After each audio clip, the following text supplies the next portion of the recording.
ഉണ്ടല്ലേ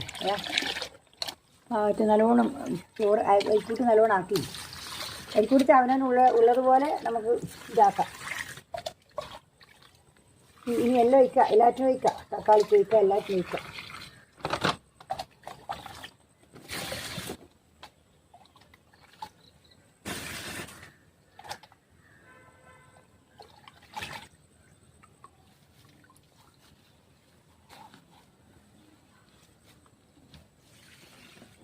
ഇനി കണ്ടില്ലേ, ഇതിപ്പോൾ ഇങ്ങനെ നല്ലോണം ഒഴിച്ച് കൊടുത്തു കഴിഞ്ഞാൽ നിങ്ങളിപ്പോൾ ഒരാഴ്ച കഴിയുമ്പോഴേക്ക് നല്ല വെള്ളം പൂ നല്ലോണം വന്നിട്ട് കായും വരാൻ തുടങ്ങും.